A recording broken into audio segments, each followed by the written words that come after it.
All right. Welcome to the 30th episode of the Revolutionary Code, where we bring the truth about how governmental politics actually works in every facet of human existence and how that affects our people, Black people here in America. I am your host, Brother Tamani M. Wandani, out of Houston, Texas. I am the direct revolutionary product of one Cardinal Mbayu Chewy out of the Shrines of the Black Madonna, and the indirect revolutionary product of one Albert B. Clegg, African name Jeramogi Abebe Ajiman, the father of liberation theology and the founder of the Shrines of the Black Madonna. I am also the founder of the Black Gold Nation movement. My co-host, the National Director of Political Strategy and Implementation for the Black Gold Nation movement and the chairman of LACE, Liberation Advocates for Community Empowerment, the intellectual gangster, corporate grassroots revolutionary, and master domino assassin from Shreveport, Louisiana, aka The Boot, Brother Craig B. Lee. How you doing this evening, Brother Craig? I am doing as Bob Marley, in the words of Bob Marley, Irie. All right. Excellent. All right. Before we get started this evening, please give me a minute to let you know a little bit more about the Black Gold Nation movement. Our ultimate goal is to put ourselves, Black people, melanated Black people, in a position by which we can own and control the environment, because we have come to realize and understand that when we allow other people to control our environment, we lose, period.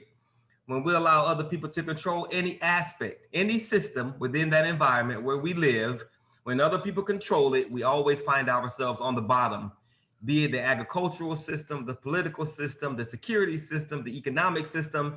It does not matter. When other people control our entire environment, we lose.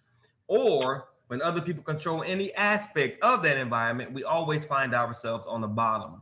So since we no longer want to continue losing, we don't want to remain on the bottom, we are trying to identify, organize, connect, and build. Brother Craig and I are not just here to inform and educate you. We're here to inform, educate, motivate, mobilize, organize, and build. Why? Because everything that happens to us happens because we do not have the power to stop it. Everything we say and everything we do is about getting you, Black person, on board to help us build a nation within this nation for our power, so for our people, so that we can have power, period. Tonight's show is titled Villages, Towns, Small and Mid-Sized Cities, Hidden Gems of Opportunity, and Our Pathway to True Power and Liberation. Villages, Towns, Small and Mid-Sized Cities, Hidden Gems of Opportunity, and Our Pathway to True Power and Liberation. Tonight's show is sponsored by Regeneration 180's Regeneration Freedom School, the Black Gold Nation Movement's youth education model and program. But the Black Gold Nation Movement, we fully understand that we can't build anything without knowledgeable, capable, and willing youth. And Sister Jennifer Higgins, the Black Gold Nation Movement's National Youth Education Division Director, is doing just that. As of Tuesday, March 2nd, Sister Jennifer has been hosting a book club on the book, The Willie Lynch Letter and the Making of a Slave, to educate our youth on the systematic efforts made to continually keep our people in physical, mental, and spiritual slavery. To learn more about Regeneration 180, Regeneration 180's Freedom School, and the SOS Book Club, or to get your teenager involved, please visit her website at www.regeneration180.org /teen-self-work.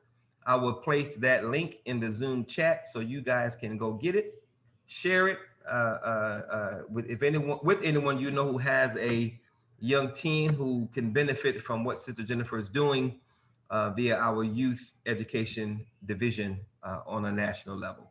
All right, episode 30, Villages, Towns, Small and Mid-Sized Cities, Hidden Gems of Opportunity, and Our Pathway to True Power and Liberation.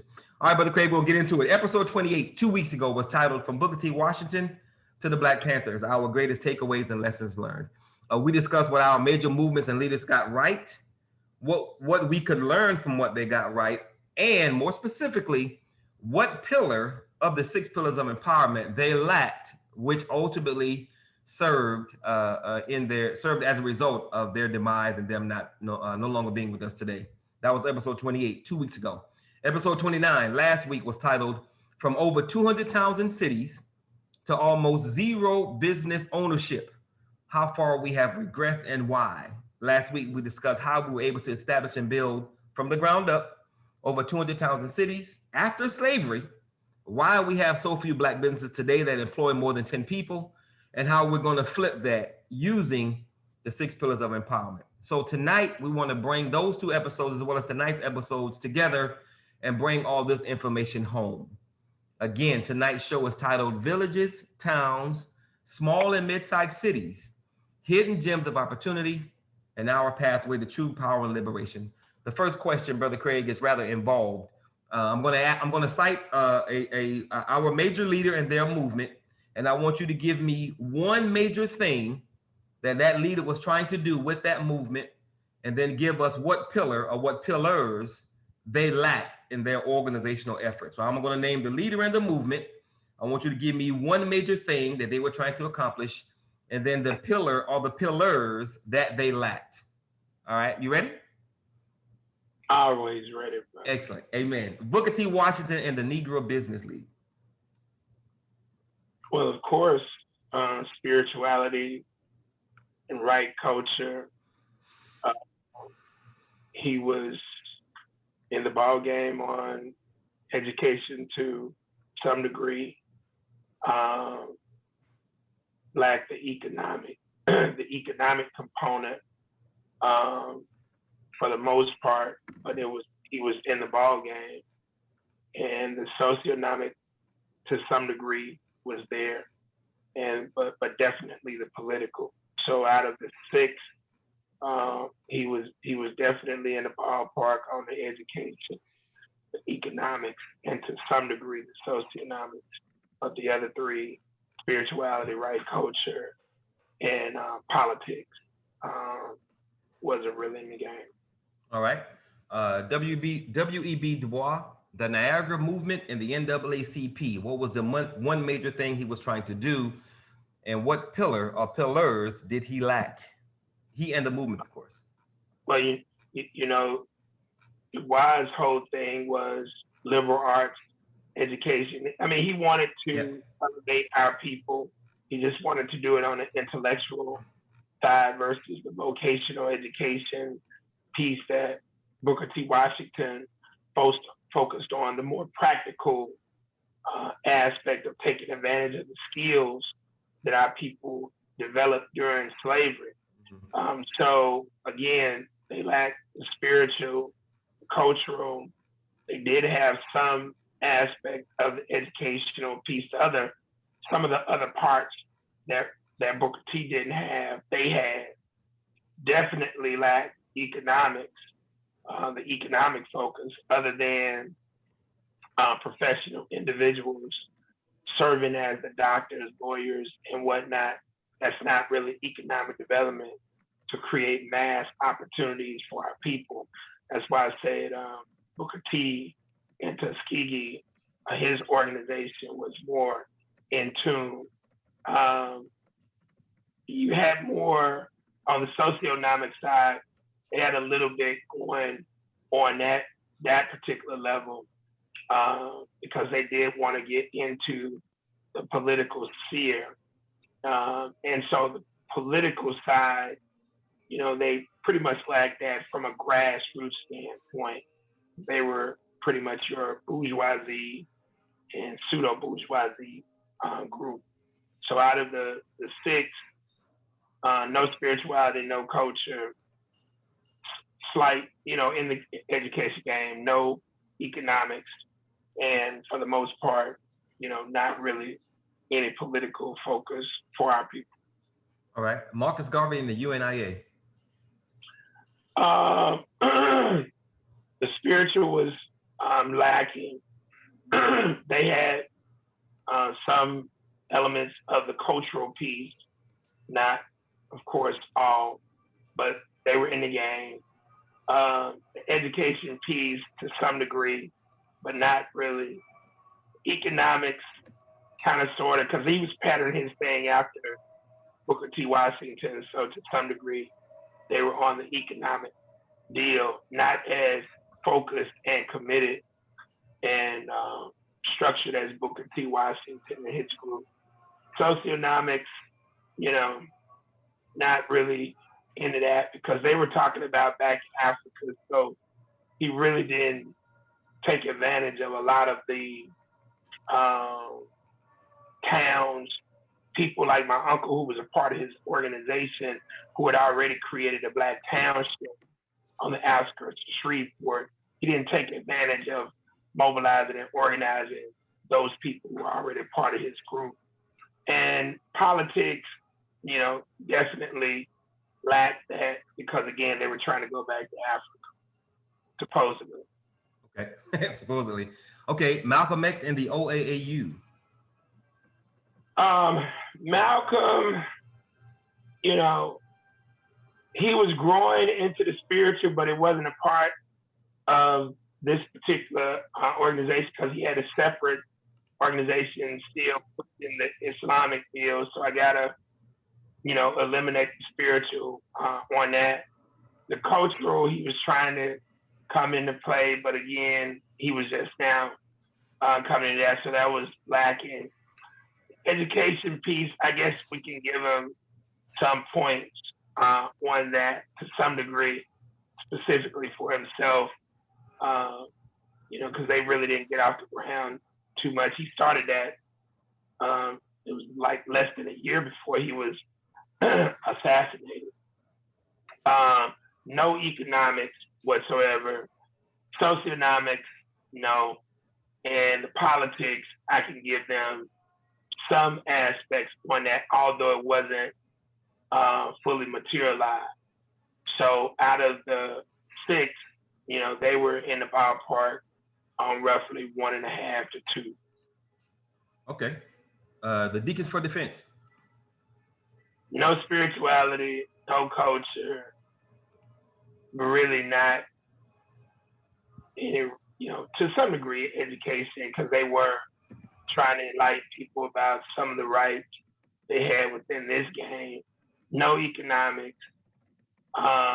They were in the space to some degree on socioeconomics and to some degree on politics, but it wasn't, again, anything that was going to be dealing with political power. So out of the 6, another 1.5, 2 that they were in the ballpark on. They were missing roughly 4. All right.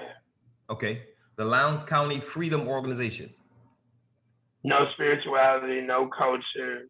A little bit on the education side for grassroots people. No economics. A little bit on the socioeconomics side, and, you know, to some degree on the political side. They thought they were a political party, but they really weren't. They were just a faction creating itself, an African descendant faction trying to forge itself inside of the Democratic Party. Okay. Martin Luther King and the SCLC. No spirituality, no culture. They really weren't focused on educating grassroots people at all. They just wanted grassroots people to offer themselves up as human shields. So it wasn't a lot of real substantive education on that, but they were to some degree in that game. No economic development. They were really focused on integration and trying to get Black people to go to the bathroom, sit on buses, all of that. Socioeconomics, I guess you can say they were in that game, although the way that they were going about it, I didn't agree with, but you got to give them credit for the Civil Rights Act, the Voting Rights Act, the Housing Act of 1968. So they were in that game, probably a little bit more stronger than any of the other entities. And politically, they were in the space, although I just, you know, didn't agree with their methodology of dealing with the Democratic Party. But, you know, they were in that particular realm. So they were in 2.5 of those 6. Okay. Now, for a lot of people, this isn't one of the organizations, but this is a quick sidebar. A lot of people might look at you askance or take a step back when you say MLK and the SCLC coming out of the Black church lack spirituality.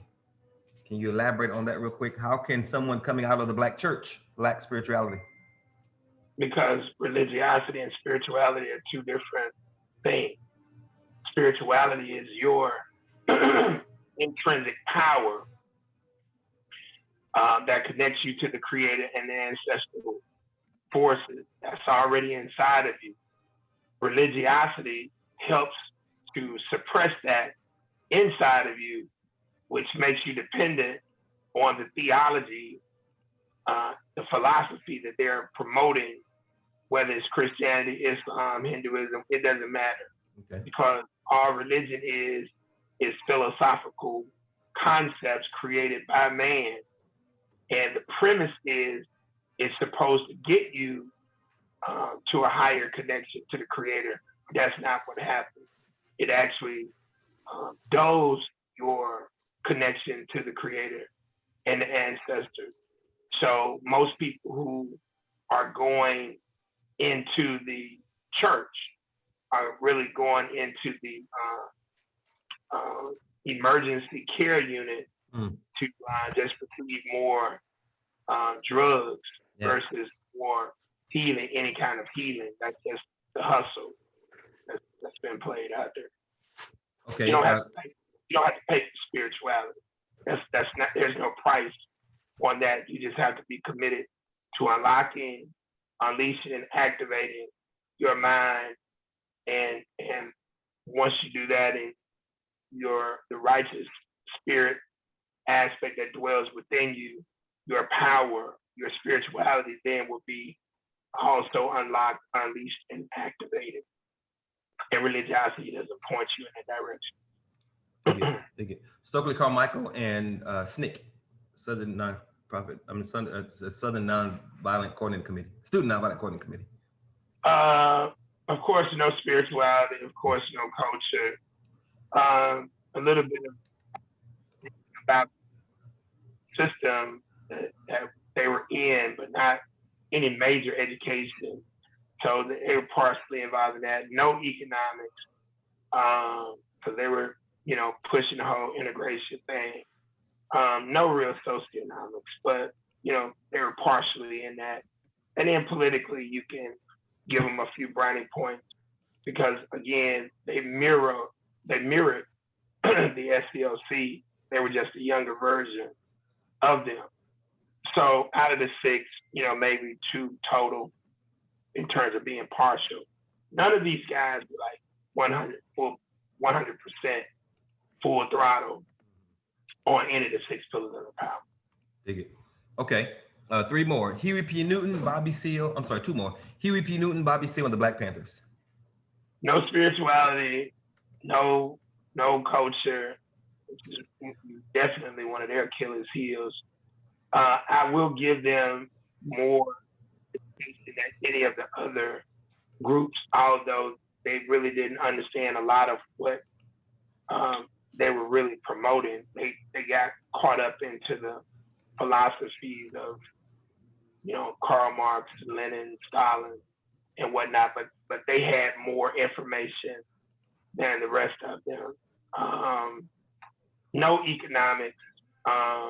It was, again, we went over their 10-point platform, so they were pretty much begging the government to do everything for them. Socioeconomics, I will give them above everybody else. They were really in that space in terms of what they were actually doing. And then politics, I got to give them some marks of being involved, although again, I didn't identify with the way that they did it. Okay, and I the last one is Eldridge Cleaver, Assata Shakur, and the Black Liberation Army. No spirituality, no culture.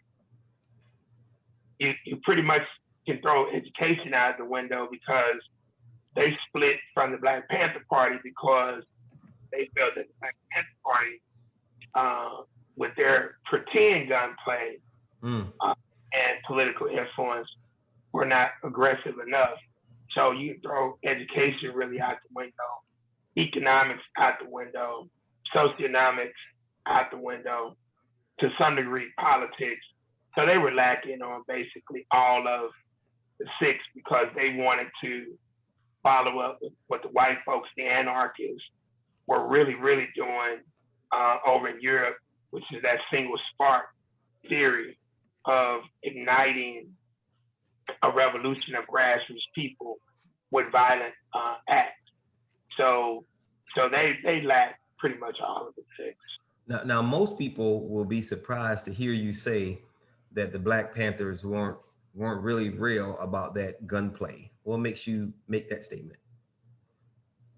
I mean, it's just the reality. I mean, you study the history when, you know, their whole thing was using guns as props to entice and manipulate grassroots Africans to get involved in the process. But whether it be when Bobby Hutton was murdered or any of the other cats were murdered, they didn't go hunting down police. They didn't go busting caps in nobody's ass. They used the guns as props. That's how the BLA was created, Black Liberation Army, because they were like, hey, y'all playing. Right. We need to go blow something up. We need to go shoot and kill somebody. That's right. We need to go rob some banks. We need to really stick it to the man. Yeah, revolution. So you can look within their own rank to see that they were not truly about that life. And then ultimately, as Judas and the Black Messiah, the movie that we will cover this Saturday, and our wonderful brother Fred Hampton was assassinated, they didn't go back and start busting caps. Right. Now they did have one member, a few members, take it upon themselves to go bust caps, and that kind of tells you about that, because they were a part of the Black Panther Party. So why would they feel they had to take it upon themselves individually to go and try to hunt down some police officers? They knew that was not a part of their modus operandi. And so that's the proof right there. Okay, and I didn't cite our two major religious movements, Noble Drew Ali and Elijah Muhammad, because at least, like I said last week, at least those movements are still around, and we can point to them and say that they are trying to do something, even if we disagree with their approach. At least they're still trying and they're still around. So I was going to ask, but it needs to be known that although they are around, they are splintered. They're big time. Oh yeah, no doubt. They're not one Nation of Islam. There are several branches. Yep. Not one more science temple. There's several branches. So that needs to be. Yeah, and there's not one Black Panther Party. There are several branches. So yeah, so that's really interesting. Okay. All right. So I've cited 10 major movements which span over 120 years. Yeah. All of them were trying to do a good and righteous thing for our people, but none of those 10 are still around, not dealing with the major religions, just those 10 that I mentioned in any real fashion, because they lacked one of, if not, I'm not sure if any one of them lacked all of them, but most of them lacked 1 to 3, if not 4 or 5 of the 6 pillars of empowerment. Most of them lack major pieces. So how did you come upon the 6 pillars of empowerment, and when did you conclude that these 6 pillars were the key? How did you come to that conclusion, and when did you realize this is it? So when I left corporate America in 1995, I was 10 years on the enlightened path. So my education from Xavier University, my background at Xavier was marketing economics, but at Xavier, everyone, no matter what your major was, had to study 2 semesters of theology, 2 semesters of philosophy, and a semester of ethics. So part of my enlightenment about this started there. Upon my graduation in May of 1989, I began my corporate career. So I had a chance to see things in Atlanta, in Birmingham, and throughout the Bible Belt of Alabama, then in Tennessee. And so building and building on this enlightenment, came back to Shreveport to see a few things, went back to ATL, got deeper into the corporate mix. So these things were now shaping up. I'm seeing economics. I'm seeing why our people can't get it together in these other cities, but I'm seeing some success in ATL and on the East Coast in DC, in Prince George's County. And finally, when they Astra Pharmaceuticals, my last corporation, moved me back to Shreveport, I was able to travel yet again throughout North Louisiana, Southern Arkansas. And so all of these experiences and education and being in corporate America and studying and whatnot, it just all came together. And so finally, when I made the decision to leave corporate in May of 1995, a murder forced me to ask the question, why was a lot of things happening in the city of Shreveport with brothers killing each other and sisters committing violent acts against each other? And that's when the divine revelation came about these 6 pillars. Initially, I was calling them the 6 principles of empowerment. And so it just hit me. Spiritual, I don't see any spirituality. I don't see any culture. I don't see any education, any economics. I didn't have a term at the time for socioeconomics. I just called it social structure. And then I don't see any politics. So it was at that point that the 6 principles of empowerment came. And then I connected with my first business partner, Israel Shadeha, and we did our first Afrocentric architectural development. And so being in that development process, I'm learning, pillars. So this is where the whole pillars come from, because we use pillars in that process. We built that structure on a pier and beam system.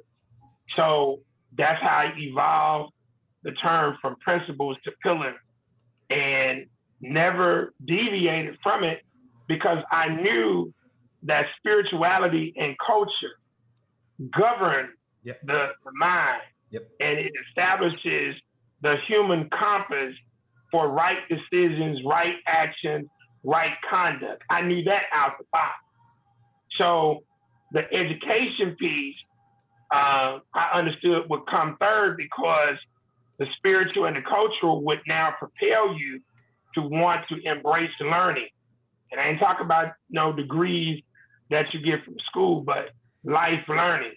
And you needed those 3 in order to now learn how to produce, manufacture goods, services, transport them, store them, distribute them to your target group.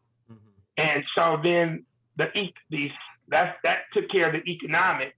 And then the socioeconomics, which I finally crafted that term, I think in 2011. So that term didn't come about until years later. And that starts to deal with the movements in the public spaces for people. And then the last piece, I already knew politics. And the reason politics lagged is because in order to have a unified agenda, you got to go through the other 5 in order to now be solid. Most people will try to put politics first, but they don't know what politics is. And just like in the movie Judas and the Black Messiah, the one brother linked politics specifically to election. And although that's a part of the process, it's not the full scale. So you go through the 5, and then ultimately, when you get to the political level, now you have a mobilized, organized group of people who can move on one agenda, because that's what politics really is. Whether it's your personal or group agenda, it is about your agenda and making that an accomplishment for whatever you're striving. So you had all of the 6 pillars came to you at once, and you just further defined and massage. Yeah, further defined them, and once I started doing the physical work, I mean, nothing ever came up because everything fit underneath all 6 of those. Right. And as I did more development, again, Israel was commercial development, and then I did a residential development, and then I'm doing the economic, and I'm doing all these other projects. So I was testing to see whether or not I could add another one. Is there something else that I needed to actually add? But nothing else was there because everything is covered underneath those 6 things. Right. And what year was this again? 1995. So from 1995 to 2021, you've simply been further. Well, it's constantly being proven to you via information that you are being sent, being things that you see, things you experience. It's been proven time and time again that these 6 pillars are the key. And you can specifically point to if something is not right, something's not moving, something is failing, something has failed, something is stalled. You can point to they're missing these pillars. I'll give you a prime example. This week, Savage Negro male up in Indianapolis, because he didn't receive half of his child's mother's stimulus check, attempted to murder her and was successful in murdering her daughter, her mother, her brother, and her first cousin. So you say, well, man, what happened? No spirituality and no culture. Yep. Because without spirituality and culture, you lack any ethics and morality. Yeah. You lack any humanity. You could care less about what happens to anyone else. And that now person became a savage. So the savage is an entity who lacks humanity. What gives you humanity? Spirituality and right culture. Okay? So everything is going to revolve around those first 2 things, whether you are interested in helping society or harming society. Yep. Whether you are interested in uplifting females to become great or trying to oppress them. Whether you're trying to move into the space of pedophilia, move into the space of homosexuality, it doesn't matter. All of these things are connected to those first 2, and then in terms of the third. So, and you can go through anything, economics, finance, crime. And so when you understand it, then it all plugs in. And trust me, all of the case analysis and research that I've done over these past 3 decades of being on this enlightened path, I've been trying to find some additional pillars to add to the process, but everything pretty much falls is centered around that.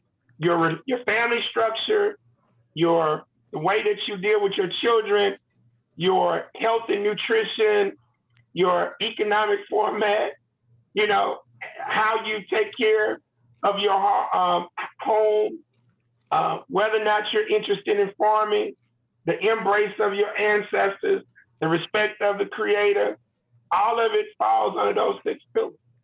Right. Okay, cool. All right. So definition time. How do you define power and how do you define liberation? How do you define power and how do you define liberation? So for power, Dr. Wade Noble, great cultural scientist, he has the greatest definition for power I've ever heard. The ability to define reality and have others respond to your definition as if it were their own. That's right. The ability to define reality and have others respond to your definition as if of their own. So that took me back to Xavier University when I was in my ethics class studying under this white professor, Dr. Lefevre, had an A in the class, and we had spent the entire semester studying these 18th century romanticists like Wordsworth, Keats, Longfellow, Thoreau. And at the end of the class, last day, he said all of these philosophers were wrong. And everybody was talking, and I'm looking in amazement because I'm like, although I got an A, did this dude just say that all of these cats were wrong? And we just spent the whole goddamn semester studying. So I raised my hand and I said, Dr. Lefevre, did you just say that all of the philosophers were wrong? And he said, yeah. So he saw the befuddled look on my face. So I said, why the hell did we spend the whole semester studying it? And he liberated me. Now we're getting into liberation, but also the definition of power. He liberated me and said, so you can develop your own philosophy. I said, God damn. Wait a minute. That's power. This before I knew anything about Wade Note. Yep. I said, that's power. Because now if you develop your own philosophy, you're developing what? Your own definition. That's right. You're developing your own codes, concepts, symbols. Whoa. You mean to tell me we've been sitting up here studying this foolishness from these white folks who wrote this on paper. They thought about it, wrote it down, put it in a book, and we're here 200 years later discussing this as if it's fact. I said, God damn. It was absolutely my good partner, Mike Gunn. We had another guy teaching us philosophy, and he just commented on it. So Tamani, at this time, because I remember I was like Dwayne Wayne from what's the A Different World. Different World. I was like him, like, why the hell do I need to take philosophy, ethics, and theology? And brother, by my senior year, I was so goddamn gangster. My last theology class was called Modern Moral Dilemma. And we were studying this white boy who was an exiled Catholic priest. And he was coming up with thoughts like myself. He was challenging the concept of war and race and whatnot. And man, I wrote a paper, my thesis, my senior year. I didn't give a damn what I got on it. But the title was Truth. We need to know, we must know truth. And I said, God damn it, I'm not concerned about a grade because truth can't be great. I'm gonna bring you the facts. And truth ain't got no form, so I ain't giving a damn about no intro, body, and no goddamn conclusion. And man, I turned that paper in a day late, got a 98 out of 100, and Dr. Wilson, who was our theology department chair at Xavier, he said, profound thought. We need to speak. I never did have that conversation with him, but Xavier helped to shape all of this. And I never would have known that 35 years or 36 years ago, I would have been on a path of dealing with all of this every day: economics, marketing, finance, my major, and then theology, philosophy, and ethics on a daily basis. So throughout all of my experiences, nothing has shifted any of that. And I can prove spirituality because at Xavier, I divorced myself from religiosity in 1985. And I ain't changed not one bit. I studied all of these cats, but I didn't go to Islam. I didn't go to Rastafari. I became a student of life, and I've just been propelling on this path for the past 36 years. Excellent. Okay. Would you say that any of our major leaders and movements have understood these two terms, including our major religious movements? Would you say that they would you say that they understood power and they understood liberation? Hell no. Yeah.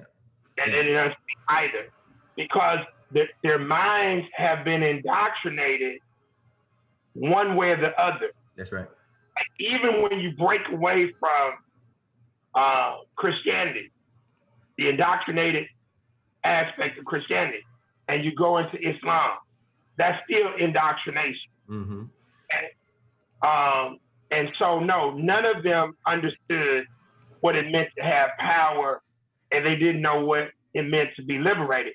See, because when Malcolm left, well, of course, he had already left after his father was killed and his mother was sent into the insane asylum. And when he went to Boston, he became wayward. But when he totally left Christianity alone and plugged into the nation, that was another philosophy that had been created. Right. You see what I'm saying? Right. And he believed in it. You see, and he shaped this whole world view around. I sent you several videos over the weekend to show you how Malcolm was like, yep, like, damn, I did this to myself. Now you seem like a fool when you now tell people I was wrong for doing it, right? Yep. But this is the danger in embracing philosophy before it is properly vetted. Yep. And so that's why I tell people all the time, most people don't know how to think. They just merely regurgitate information, they hallucinate, they fantasize, and they romanticize. They don't know how to think. The vast majority of people do not. So they skip the thinking process, which is an intellectual thing, and then they go straight to belief. And that's why it's so difficult for people when confronted with new information.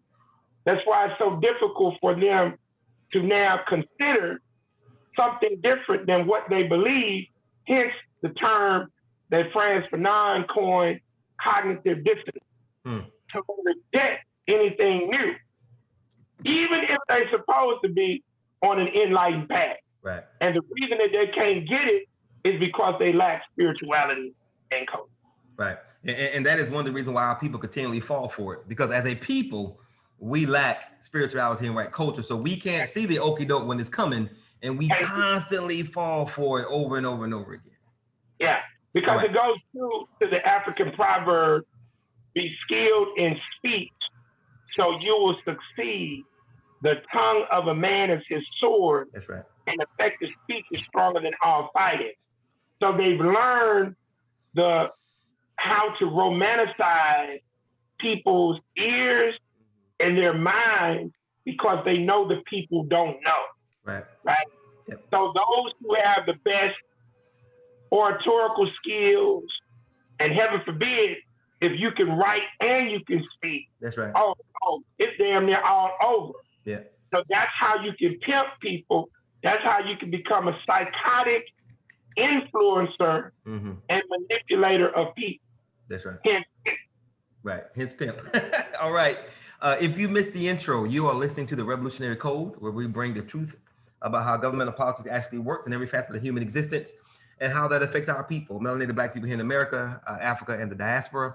Tonight's show is our 30th episode and is titled Villages, Towns, Small and Mid-Sized Cities, Hidden Gems of Opportunity and Our Pathway to True Power and Liberation. My name is Tumani Mwandani. I'm the founder of the Black Gold Nation Movement. I am the host, and my co-host is Brother Craig B. Lee, the National Director of the Black Gold Nation Movement's Political Strategy and Implementation Department. All right, Brother Craig, next question. Now, all of our major movements have pursued these two terms, or at least their understanding of these two terms, power and liberation.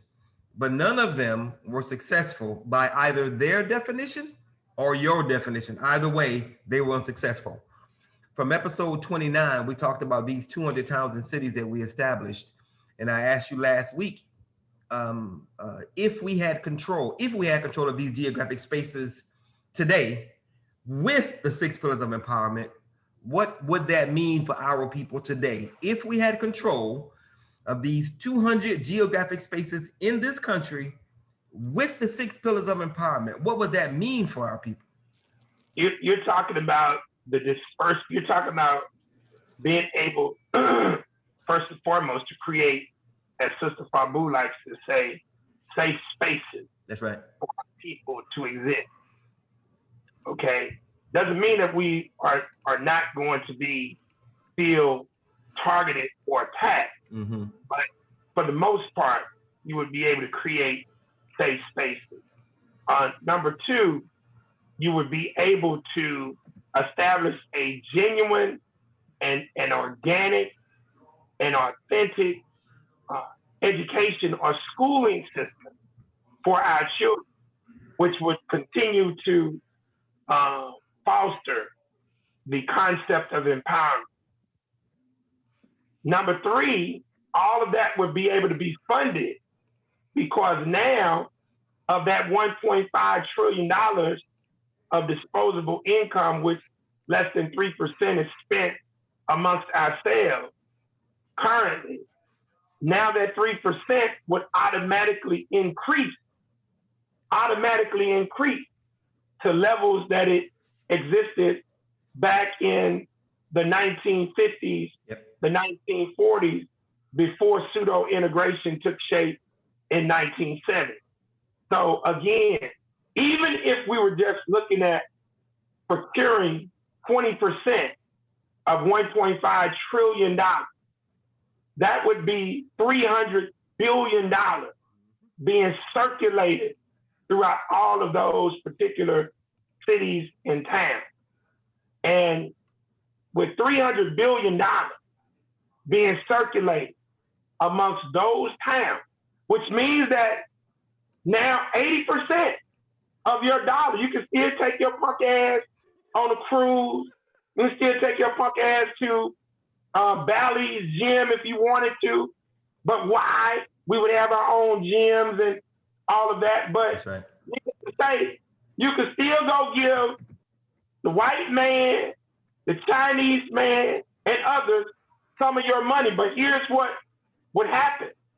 Now, each year, those at 20% circulates more physical reality, starts to come into the mindset of our people. And now you go from 20%, 25%, 30%. We probably would cap out at about 50 to 60%. But if you're capping out at 50% of $1.5 trillion, yes, sir. Okay, now we're talking over $500 billion. Okay, you're talking about over $700 billion being circulated in those 200 black towns. So we would recreate Black Wall Street, Tulsa, Greenwood, Rosewood, Langston, Mount Bayou, Mississippi. Man, I'm looking at the front of my first album, or the second album we did in 2014. We listed Fort Mose, Florida, New Philly, Illinois, Nicodemus, Kansas, Freedmantown, Texas, Mound Bayou, Mississippi, Weeksville, New York. We would recreate that. And out there by Mike in California, Allensworth, California, black folks creating towns. They would be formidable and they would be protected. That's what would happen. All right. So with that, shouldn't every single thing we do be about securing or resecuring these geographic spaces? Hell yeah. All right. Villages, towns, small and mid-sized cities, hidden gems of opportunity, and our pathway to true power and liberation. Why villages, towns, small and mid-sized cities? Because those are the only where our African American population is in the majority, those are the only physical land masses that grassroots people can take over the municipal government. You're not going to do that in any large city, and that includes Atlanta. Mm-hmm. You're not going to do that in New York. You're not going to do it in LA, because those large cities are actually just small states. You take Chicago, Illinois. Chicago is Illinois, Mm-hmm. right? Yeah. New York, those 5 boroughs that comprise so-called New York City, that is the state of New York. You know, I don't give a damn what Buffalo says. Those 5 boroughs represent the whole state. So you're not taking those things over, but you can take over a village Mm-hmm. with grassroots mobilization and organization. You can take over town. You can take over small cities, and you can take over mid-sized cities like Shreveport. That's doable. Mm-hmm. And then you can learn how the water and sewer department works, That's right. how sanitation department works, how the retirement system works. You can learn every facet of this. So now those other towns that formerly existed, if they still are there, but now they're ghost towns, Mm-hmm. we can now go reignite them. But now we got money and we got technical expertise, and we may have people who would be dispatched to open those towns up.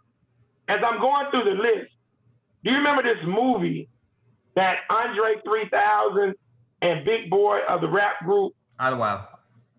Idlewild? Yeah. You thought they just came up with that damn town, their name, right? No, my wife's family owns property there right now. Idlewild, Michigan. Michigan. Yes, sir. Idlewild, Michigan, goddammit. Come And on. I didn't even know that. I didn't even know that. I just looked at it on my list because I forgot a lot of these towns. Mm-hmm. I looked on my list. Do you see how the creative work? Yes, I sir. didn't even know my wife was from Michigan. Goddamn, and your wife's damn own property Yep. up in Idlewild. Yep. Boy, that's off the chain. And they had property because that was the only beach that Black people could go to in Michigan. So people Wow. like Jackie Wilson and Etta James, I mean, famous Black people own property there because that was the only place they could own property. And unfortunately, and this is why this is another reason why we're so damn important, because white people have discovered it. Of course, they are buying it up. And we got this generation willing to sell it because nobody want to pay the property taxes because they don't understand how powerful it is. Yeah, exactly. They retarded it. Yeah. Okay. So you said, and this is a perfect setup for the next question. You sent me an article this past week about 20 Louisiana towns that are on the brink of bankruptcy. Okay. Yes, sir. So if villages, towns, small and mid-sized cities are the key, which we know they are, surely some of them are going to be in the red. So how are we going to turn these small geographic spaces around to get them out of the red into the black? Well, that's why I just got through saying we take over current structures that are already in existence. That's why we implement the 6 pillars of empowerment: spirituality, right culture, education, economics, socioeconomics, and politics. That's why we go after a targeted goal of 20% of Black consumption spending so that we can achieve a 50% success rate, which now out of $300 billion, we get 150 billion, and we begin to learn and build in current spaces. And then we position individuals, and Harlan said he got an idea as well, because I know he's probably going to come with the finance on the crypto side when we open up the question. But now we come with the resources and the people to take over those particular townships. And one of those 20 towns, Samani, as you know, is the town of Grambling. That's right. Grambling. Yep. They They got one of the greatest resources in the world. That's right. And that's Grambling State University. That's right. Right now, just so Harlan will know this, Grambling State University has the #1 cyber security program in the state of Louisiana. Okay? Mm-hmm. So you say, well, how in the hell could the city of Grambling be broke? And you got this kind of massive asset. Right. Because the intelligentsia at the college level is not being merged with the so-called leadership of the damn town. Yeah. And none of them have been in corporate America on any significant level. None of them are any entrepreneurs on any significant level. And none of them have embraced spirituality and right coaching. And as a byproduct of that, that which they believe to be education is not education. So they just simply get into pissing contests, and the town and the university suffer. Right. But that is a great space for us to be able to take over. Dig it. All right. Which is why the villages, towns, small and mid-sized cities are hidden gems, because they're wide open for us to take.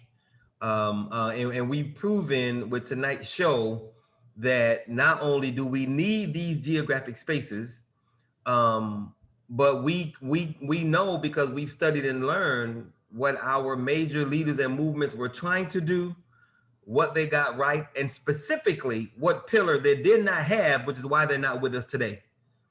So this really is the pathway to true power and liberation, and it's right there for the taking.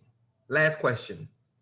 What is the 1, 2, 3 step process to securing or resecuring these hidden gems? Well, the first thing is to continue building what we're doing right now with Black Gold Nation. So that's step 1. Step 2 is to elevate Brother Harlan's intellectual capital on a mass level, so that our core group inside of the Black Gold Nation becomes financially independent over the next few years, as he has made that his goal. And then we take, number 3, percentages of those dollars and now infuse them into our current prototype, which I've been working on for the past 26 years here in the city of Shreveport, and then parlay funds into our headquarters in Houston to begin to get leverage, but definitely taking over this space here in the city of Shreveport over the next 6 to 8 years. Because we have to establish a prototype first. We can't try to massively go out and take over 50 towns or 10 towns or 5 towns. That's right. If we do one. And so that's why it's so important, this whole cryptocurrency opportunity that exists, so that we're on the right page with that.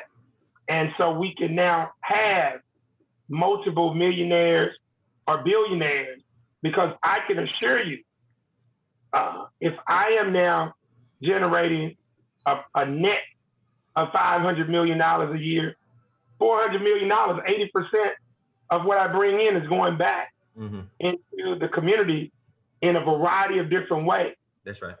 We got 5, 10, 20 of those type of entities that exist in our rank, then ain't no more talking. Checkmate. We just dominate. Checkmate. And you already know what our goddamn slogan is.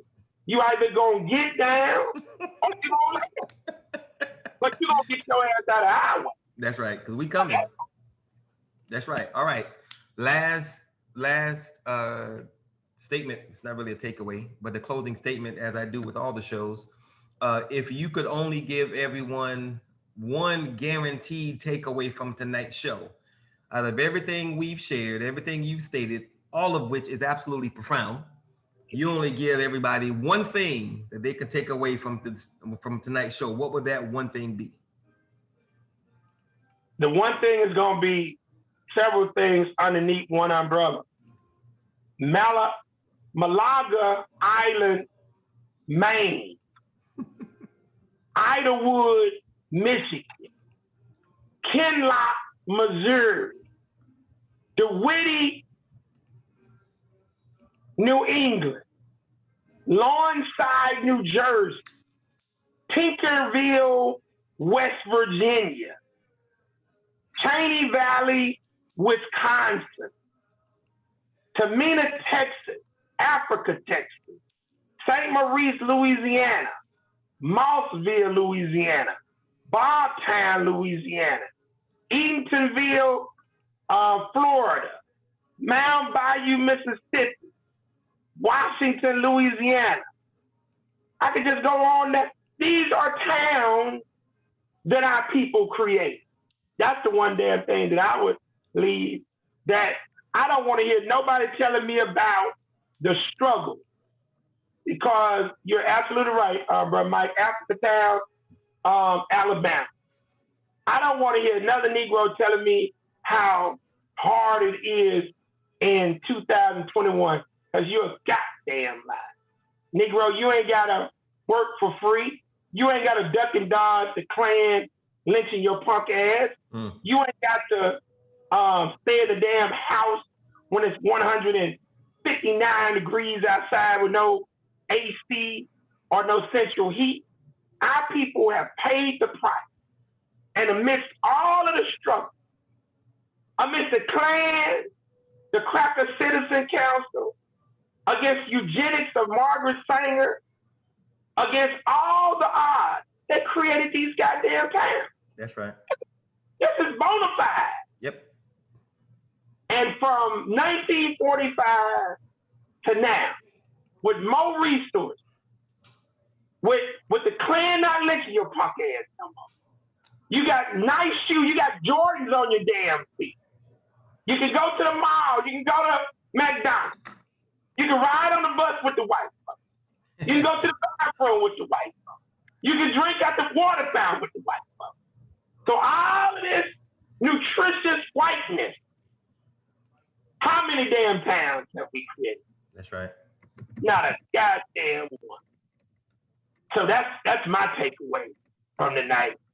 The persistence, the determination, and the struggle of our ancestors to position our punk lazy ass in this game so that we could now fulfill that commitment, that question, answer that question that Kunta Kinte asked in Root when he held Kizzy under the midnight light of that full moon. Is this the one? Is this the one? The question now is, are we the one to get off our lazy ass and start to maneuver in a less dangerous environment so that we can continue this great legacy of our ancestors? And to close it out with that statement before we get to the Q&A, that I was trying to find the article, but hopefully I find it before we're done. There are over 1,700 predominantly Black towns and cities in America, 1,700 predominantly Black, that are wide open for us to take over. So once we get our model ambassadorship in Houston up and running, once we get Shreveport, the city, up and running, they will both serve as models of what's possible. And then we just franchise the damn model and keep it moving. And I often use Sister Patrice as an ambassador here in Houston. I often use her 5-year-old son, Bryson, as my I don't know, my motivation to do. Because if we don't do this, Brother Craig, if we don't put this thing in place, because we know what works, we know what don't work, we know what our people have tried to do, we know why they didn't succeed. And damn it, with the 6 pillars, we know what we need to bring to the table to make it happen. If we don't do this, this 5-year-old brother, he's going to be in a world of hurt because we didn't do what we were supposed to do. to make sure that his path is clear and we've paved the way for him. So if we don't do our part, he's going to have an existence in America, a country that we built, that's going to be hell, which is why it's so important that we do what we're supposed to do and take this thing to the next level. So with that, thank you very much, brother, for taking the time. Thank you, everybody, for being here. We're going to open it up for questions and answers. As always, I see Brother Naru has turned his camera on, which means he's ready with his questions. He's always first, unless Brother Mike beats him too, and he didn't tonight. So, Brother Naru, it's on you, brother. You got a question for Brother Craig? Always, brother. Thank you guys as always for being here and doing this. One of the things I haven't heard us talk about any of our meetings, or mostly is the climate change and the recent weather conditions. Wondering how you think that might affect some of the reverse migration that's going on towards the south, and have you considered that when talking about getting these townships and small villages and things like that? Great question. And to your answer, especially with you guys on the West Coast, this is one of the things that I address in my 10 points platform for City Council. As people have been getting older, especially those who are natives of Shreveport, we've seen a slow migration. Because you have the environmental factors. Y'all ask Bella, you got water out there.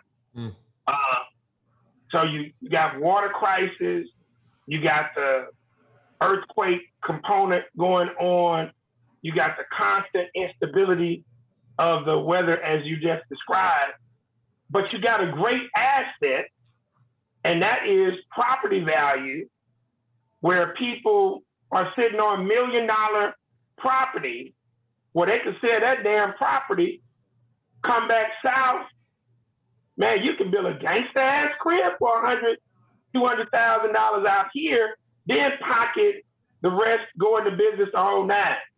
But yeah, the environmental piece is something that is major. As a matter of fact, I was talking to a sister last night, Brother Naru, who is from Chicago. She has moved her family to Louisiana, South Louisiana.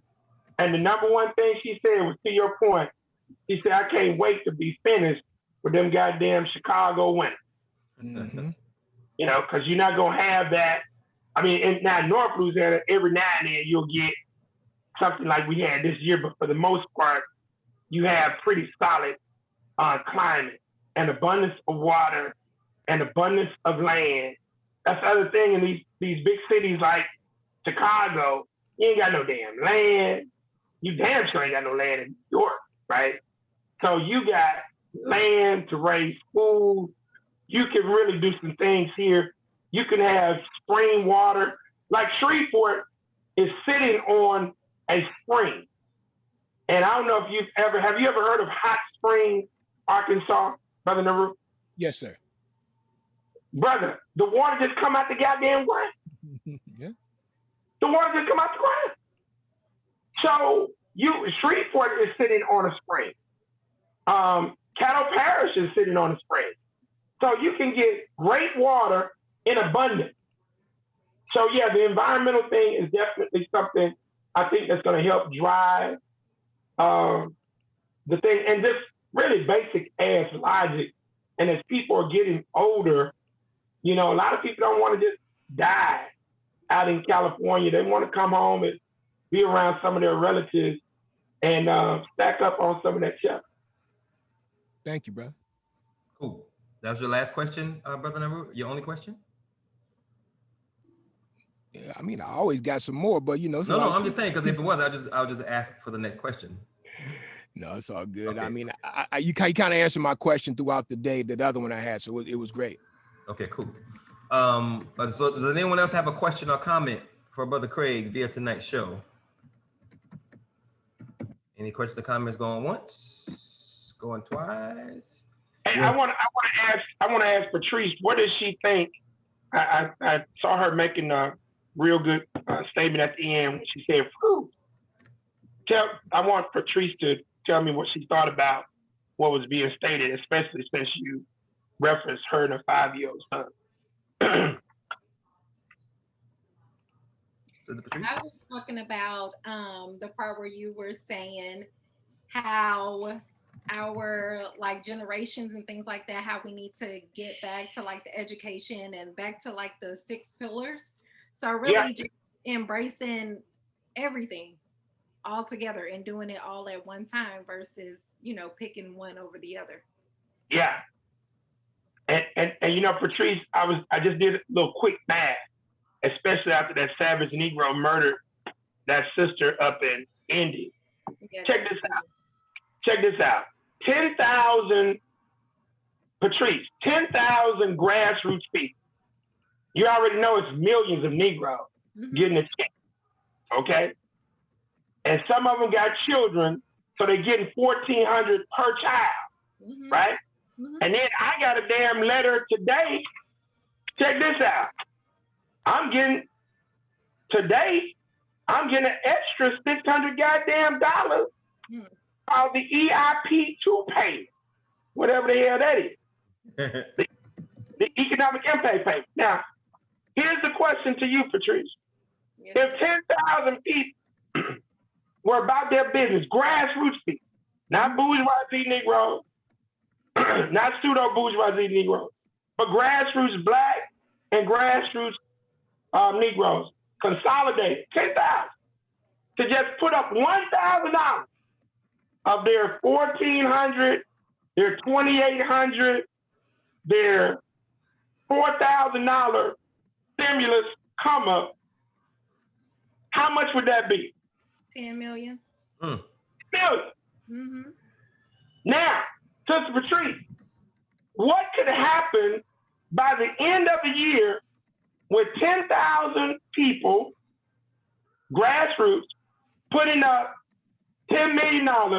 What institution could we open before the year would be out and now turn that 10 million into 100 million to 200 million by 2022? What industry? I would say education. Education? Yes, sir. Wrong answer. What's the right answer? Credit union. Okay. Because you now open a credit union, you can now eliminate payday loan company, finance company. You can now take over that space. You can now attract a couple of $100 million from Africa. And now you can begin to invest in charter schools to now create that dynamic of what you just talked about. But even when you open up a school, you have to have a financial structure in order to have it be sustainable. Right. So the financial institution would be the first thing, and then we could have a state-of-the-art website where we can now have people link up throughout the country, and we link up with African countries, and within a year, we could have roughly $200 to $500 million or more. That could be done right now. We were mobilized and organized. That's right. Because the stimulus is in their goddamn account. True. Does that make sense? Yes, it definitely does. But guess what comes every year, Sister Patrice? Income taxes. You goddamn right. So we mobilized, organized 10,000 folks to put up. I want you to be, I know you need to ball out a little bit. I know you need to get some new hair and some goddamn fingernail polish, whatever the hell you get. So I ain't saying put all your check in the investment, but what I'm saying is if we mobilize and organize 10,000 folks, now we can create the financial institution that could then be leveraged. We could then leverage that $10 million into a couple of $100 million, then go after the industries that are raping and pillaging our broke ass people every day. Get them to get our credit union to take on that business and now become a model for these other places. Then we can now maneuver. We could do this before the year's out if we were mobilized and organized. Yep. Which is why everything we do is about bringing our people together to find the right people. So without the right people, we ain't mobilizing or organizing nothing. That's why we do this show and everything else. So does anybody else have a question or comment for Brother Craig before we close this thing out? Any other questions or comments at all? Oh yeah, can you hear me? Yes, sir. Yeah, I can hear you. Yeah, so I had years ago we were trying to we were floating around a similar idea, and so in Chicago there was this late night commercials that was running. Somebody had bought 10,000 acres in like Wyoming, and what they were doing was that they were selling plots, almost like real estate developers here do. Or around the nation, right? When they build a model home, right, and then they put up the center, and then you come in and choose your options and have your home built. What they were doing is that they were using the land purchase as the basis, the financial basis to build a retirement community. Well, it wasn't necessarily a retirement community. It was just, it was pictures of Eric Estrada taking a walk through the woods, and they were, Bambi and the unicorns and whatever else mystical shit you could see in the background to make it, appealing. And so I thought we could do the same thing. I was looking at Grambling University on the map, and there's a police station, and behind that police station is a lake. Yeah. And behind that is a wooded forest. Yep. And you could get that land maybe through the deal through the and what you want is to build a retirement community of baby boomers outside of Grambling. Yeah. Make sure that the fishing hole is stocked with fish. Yeah. And you want them to move out of the north down there. So now those people who have retirement incomes are now your tax base, because they're going to be spending the money. Yeah. You see what I'm saying? So now once you've got 1,000 people who've moved into this development, then you can, they're going to be spending money. So your first commercial project in that development will be a grocery store. Yeah. And medical facilities, possibly focusing on senior care. Yeah. Right. And then that is your spark. Yeah. Right. And you can start to expand the town from there. I love that. You see what I'm saying? Because where do we get our tax? Because there's a reason why these towns are going broke. Grambling State might have the best cybersecurity, but they don't have any cybersecurity firms. Yeah. You know what I'm saying? With government contracts. So where the students don't, you come to Grambling, you should stay in Grambling after you graduate. Exactly. Yeah, so you'd have to build, you'd have to have a basis to be able to attract cybersecurity firms or other companies, you know what I mean? By making it tax-free for them, especially if they have a labor pool. So you kind of want to take what they did to India and reverse engineer it. Yeah. The outsourcing of cybersecurity personnel needs to be outsourced to Grambling, the city of Grambling, and all the little fledgling. So you could have your first level or second level security, that call center type of stuff, but as those kids matriculate through their cybersecurity careers, they will probably leave, but they can open up your first level tech call center for cybersecurity newbies. You know what I mean? They don't know anything yet. They just graduated. So, the first level, the R&D was probably still going to take place in places like, Silicon Valley or, some other place where you have a much longer history. But, I think the cornerstone of that idea is to get 10 real estate developers or 10 flippers in a room and be like, hey, you guys team up and produce a video, right? And everybody, I know a couple of people I did back in the day in Chicago, but there are a lot of black real estate developers in the North and place who have access to a $2-3 million line of credit. Yeah. So you get 10 of them in a room and everybody agrees, to produce a video and run it and pay for the advertising on social media, in the North to recruit people to retire and return to the South. You know what I mean? So I think you don't need everybody. You just need, and so all of them will make money, and you just got to get the university behind it. And so that you can have some, make it attractive, for them. Like they have a certain section, senior section at all the games. Yeah. All the football games, separate entrance, the community is patrolled right there by the police department on ATVs.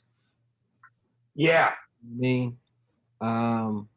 So I think that's you could start, the only way to restart an old town is you got to get a tax base back there. And the only way to do that is to kind of turn it into like a touristy type of thing.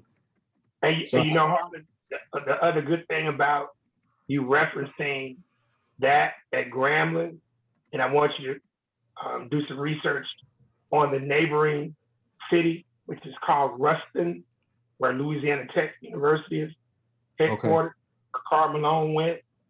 Ruston, Ruston, which is just 2 miles from Grambling.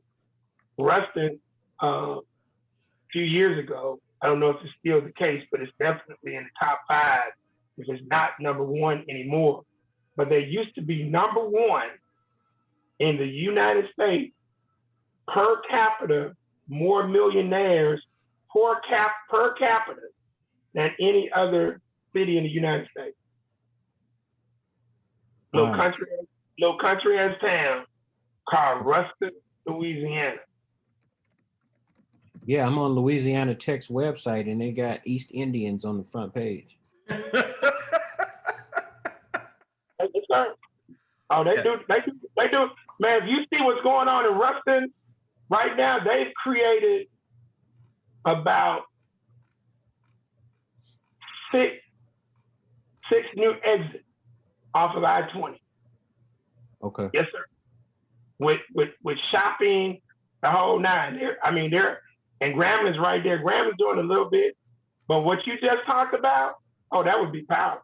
Mm-hmm. Ruston is right there. And they're only 60 miles, they're 63 miles from Shreveport. Yeah, see, because if you got 1,700 towns and you got a basis of a business, right? So cybersecurity, so you could actually grow Grambling cybersecurity industry, the firms, by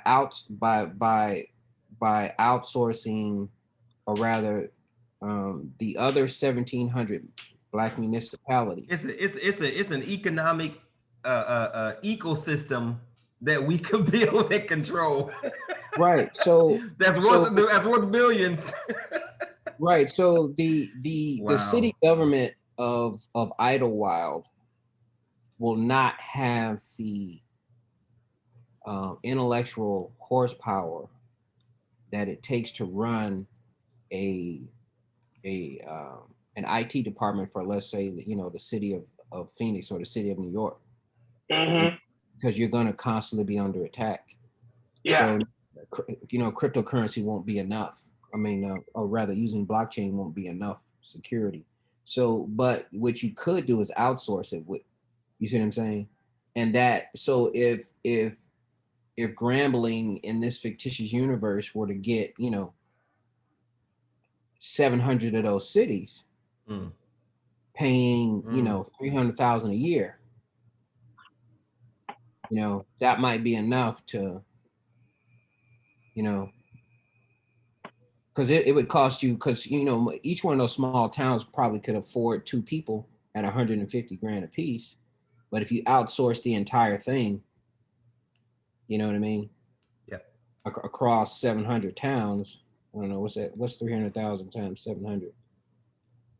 It's 210 million. So that might be, a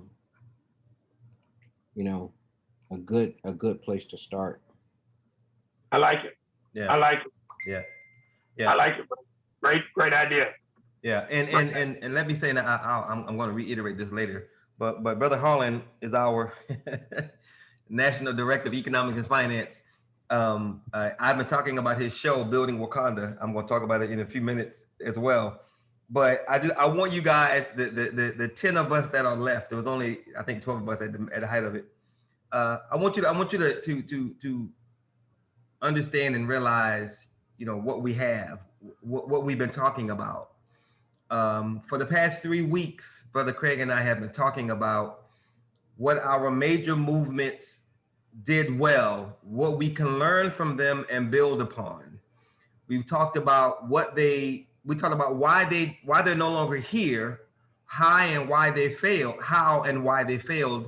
and why we won't do that because of the 6 pillars of empowerment. We're talking about the reality of geographic space that we need existing and how we can take it. And we're having an active conversation right now about how to generate, from what Brother Craig said, from what Brother Harlan is saying, from what Brother Naru and Brother Ken are discussing in the chat. We're talking about creating hundreds of millions, potentially billions over the next few years, just from ideas from 4 brothers. Understand that everything we need, we got, and it's just 10 of us on this call. What happens when Brother Craig has 100 people nationwide following his lead politically? Brother Harlan has 100 people nationwide following his lead economically and financially. Brother Ken, who is over our media marketing and PR department, he has a staff of 100 people helping him to produce those commercials that Brother Harlan is talking about. We got Brother Naru, who is an artist, a rapper, a music producer, working not only on his own with his own products, working with Brother Ken to produce everything we have. We need. Sister Fabu is a consultant for our onboarding and spirituality department. Sister Tara is over our helping us develop our national health and nutrition department. Everything we need as a people, we already have. We just don't know it because we're not connected and because we're not organized. And the perfect example that Brother Craig just gave, if we were already connected and organized, it wouldn't be an issue to give 1,000 of your 4,000 so we can start a credit union, so we can eliminate these economic predators, so that we can generate millions and build upon that. Ain't nobody coming to save Black people, but we don't need anybody to save Black people. Every single thing we need, we already have. We just don't know it. This show is the bomb every single week, but there are only 10 of us here. That's a problem. We're talking about how our people have failed and how we will not fail. We're talking about what they didn't understand and how we understand it. We're talking about the blessings that we have because we can look at what they didn't understand, weren't able to do, and we can build upon that and plug those holes. we're talking about every week, liberation and salvation for real. A 1, 2, 3 step process to get there, but we will never be able to do that if it's only 10 of us. So we have got to work harder to get other people here, because again, like Brother Craig says, if we were already organized, mobilized, and connected, that credit union, we would have that in a month, or at least the groundwork for it. So we got to get more people involved if we're gonna make all of these absolutely wonderful, very real, very possible ideas. If we're ever gonna bring them to fruition, we got to put in the work to get more people, because 10 of us ain't gonna cut it. With that, Brother Craig, closing comments or remarks for the show. I just want to thank everybody for attending, and everything that was discussed tonight. Again, I've been with 6 Pillars of Empowerment now for 26 years. I've my experiences in my professional, in my grassroots life have helped to shape this. And if you just do the research, you can see where everything that I'm saying is rooted in fact and logic. And from that standpoint, we can mobilize and organize to do what we got to do, and make our ancestors and the Creator proud. So thank you guys for participating. Amen. As always, I thank you guys as well for taking time out of your evening to be here. God knows you didn't have to. If you are on the East Coast, it's almost midnight, so I'm really happy that you're still here. My email address is theblackgoldnation@gmail.com if you want more information. The website, the main website, is blackgoldnation.com. Our media website, as I've been saying, this is our 30th episode. If you want to watch the other 29, you can go to blackgoldmedia.net. And we're coming up on our 21st movie review this coming Saturday morning at 9:00 a.m. Central, 10 a.m. Eastern, 7 a.m. Pacific, 8 a.m. Mountain. We're having the movie review, Judas and the Black Messiah. We do these movie reviews every other week to give our people further insight, education, information, understanding, so that we can learn, so that we can move, so that we can study, so that we can build, so that we can survive, not just barely, but survive and thrive in style. Because as it's been demonstrated tonight with the 10 of us, we got it intellectually. We understand it. We just don't have the numbers yet. And getting those numbers is simply a matter of time. As I said, as I've been saying for the past few weeks, and then as I'm going to say now, I'm talking about Brother Harlan. He has a new show that we're working to bring online right now called Building Wakanda, Inspiring the Next Generation. We are looking for Black scientists, engineers, and architects because we can't have Wakanda if we don't have people who understand how to build it. We had our first meeting a week and a half ago, and although we didn't have as many people as we wanted, the few that were there gave insight and information that was absolutely phenomenal. Brother Harlan started the conversation talking about how cryptocurrency and the change in the economic financial structure of the world could put us in a position to fund the building of a Wakanda. That is how we started the meeting. And then he went on to ask the people who were on the call. We had a sister who was a neuroscientist, a brother who was a structural and civil engineer, and a brother who was a, what kind of engineer? I think he was also a civil engineer, I think, or electrical engineer. And Brother Harlan was asking the question from the movie, The Black Panther, what did you see that you could build? And these Black people were answering the question. So Wakanda doesn't just have to be a movie. And with Sister Jennifer Higgins, who is over our National Youth Division, with her understanding that we absolutely must raise T'Challa, not just one, but a bunch of them. I am telling you, there is absolutely nothing we can't do if we simply put our minds to doing it. The only thing that can stop Black people, there are only two things that can stop us. A higher power, which I do not believe is against us, because we would not be here if that were the case, and us. The only thing that can stop Black people is Black people. So guess what? If we decide not to be stopped, then damn it, we won't be stopped. If any movement or any effort to build for Black people does not include the 6 pillars of empowerment, it is going to fail. It's been proven. If you don't have these 6 pillars, you are going to fail. If you're not trying to have these 6 pillars, then whatever you're doing is not about nation building. It could be a good, feel good, Christian gesture, good job thing to do. But at the end of the day, it's not building power for Black people, and that is what we need. Again, as I said initially, what happens to Black people happens because we do not have the power to stop it. And we will never have that power without the 6 pillars. Again, it has been proven. So if we're gonna win, we got to get with a team that understands how to win, and that is the Black Gold Nation movement. As Brother Craig said, and as I also said, I want to thank all of you guys for being here. Please, please, please always share this with 5, 10, 15, 20 melanated Black folk so that we can get more Black people involved. It is absolutely a shame that we're having this kind of conversation on this level with this much detail. We have 10 people. We have got to change that.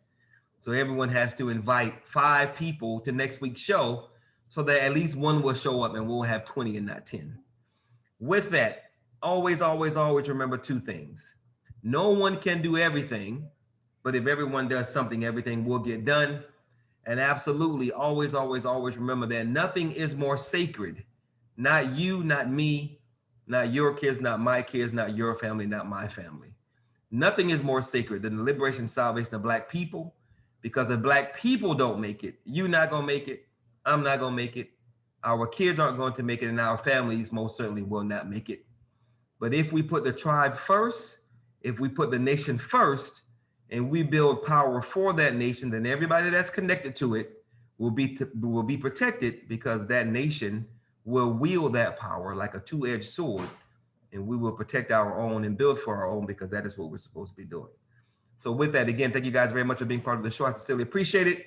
If you have the time, please be a part of our movie review this coming Saturday at 9:00 a.m. Central, 10 a.m. Eastern, where we are going to discuss the movie Judas and the Black Messiah, and we're going to continue to build. If you can't make it, it's also going to be on blackgoldmedia.net once we're done, and we'll see you next week, next Thursday, for the next episode of the Revolutionary Code. So with that, you guys have a wonderful evening. Thank you very much. God bless you, and I'll talk to you guys soon. Take care. Peace. Peace.